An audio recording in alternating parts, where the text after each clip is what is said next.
My son and I are hauling ass down the Palmetto Expressway heading south to go have some bagels and tea at Panera after dropping my wife off at work. And we were just contemplating life again and God, and we just came up with some good stuff. Souls are the flames of God. Cause Josh was saying how he saw something on YouTube the other night about, you know, a person saying, oh no, we're not God. If we were God, we'd have destroyed ourselves because we'd have so much power and some kind of thought. And I said, well, that person's not too smart because that's ridiculous. I said, there's two ways of looking at us as being God, the objective way and the subjective way. The subjective way of looking at ourselves as God is, you know, people saying, oh, I'm God, like I'm God, you know.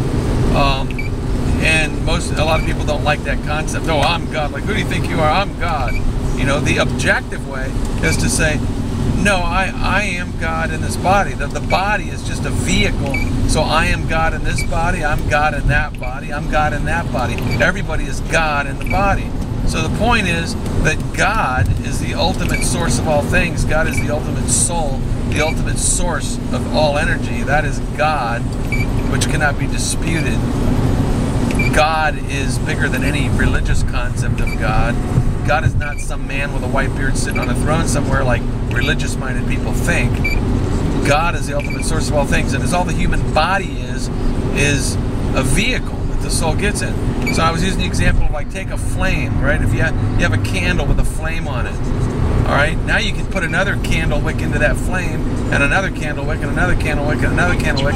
Now you've got 5 flames, and they all came from that one flame, right?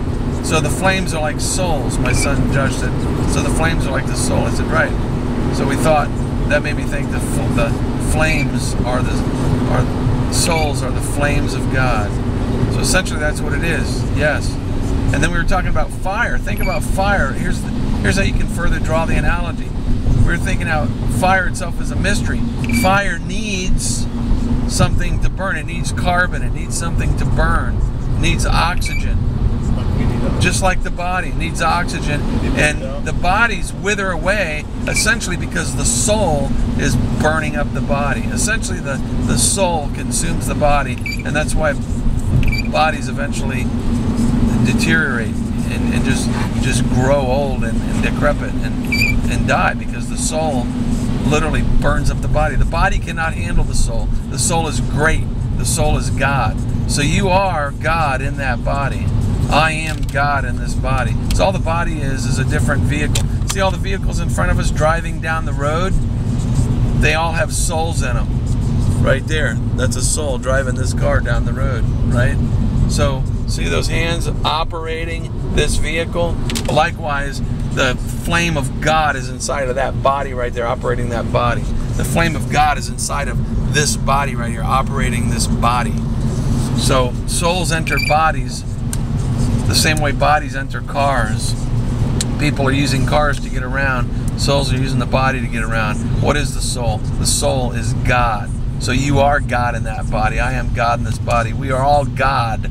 So let's behave like God. Let's treat each other with respect and decency. Let's use the bodies that we created to do the best we can with this planet and for each other, and for the sake of evolving ourselves. Each person's on a different level, and that's part of it too, where everybody's evolving. There's no sin, you know, all that religious, especially Christian concept of, oh, God's going to come burn up and judge all these wicked people. No, people are learning. They're living and learning. So grow, evolve, become enlightened.